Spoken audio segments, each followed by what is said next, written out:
Hi, I'm Ann Milling, a native New Orleanian, and I thank you all for giving us the opportunity to address you this afternoon. I'm here to give voice to the growing frustrations among our local residents. We are fed up. We are fed up with unexpected and regular boil water advisories. We're fed up with flat tires and broken axles from our deplorable, treacherous streets and potholes. We're fed up with street flooding after just a mild rainstorm. Most importantly, we're fed up that the resources necessary to address our pressing infrastructure needs are going elsewhere.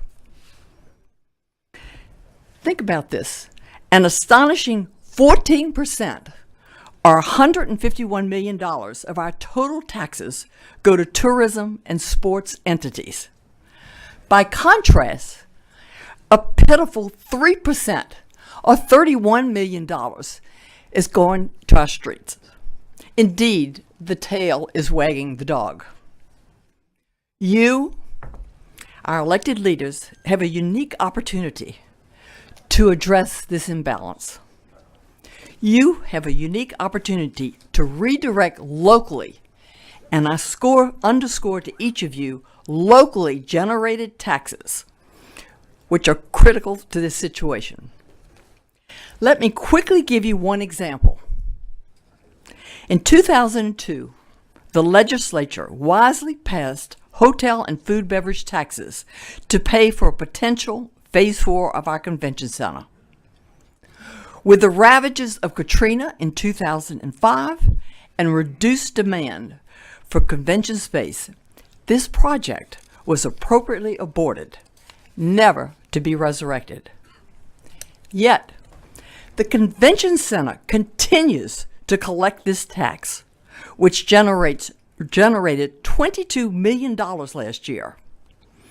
As a result, this state-controlled entity today has more than $200 million in a bank account, while we, the people of New Orleans, struggle to repair aging pumping stations or enhance the outdated electrical grid of the Sewage and Water Board.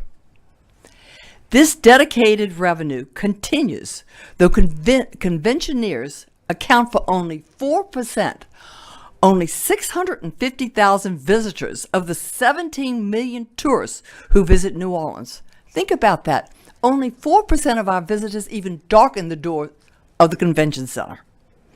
It continues to receive these dollars even though the number of conventioneers is declining both locally and nationally. I use this as an example not to pick on our convention center, but to underscore to each of you that we don't need additional hospitality taxes to address our infrastructure problems. Rather, we need to redirect existing dollars. New Orleans would like to take care of its own problems, but since only the legislature can reallocate many taxes, it needs your help. By redirecting funds now, you will reduce the amount of funding that the city will have to seek from the state in the future. You will also decrease the additional tax burden that the public will inevitably face to pay for necessary improvements. Without a steady stream of revenue directed to our aging infrastructure, New Orleans will continue to decay, discouraging people from living here, businesses from locating here, and ultimately tourists from visiting here. How short-sighted for all of us if we don't act wisely and prudently today. Now that you are becoming knowledgeable about the facts, I have great faith that each of you will open your eyes to an outdated, lopsided tax structure.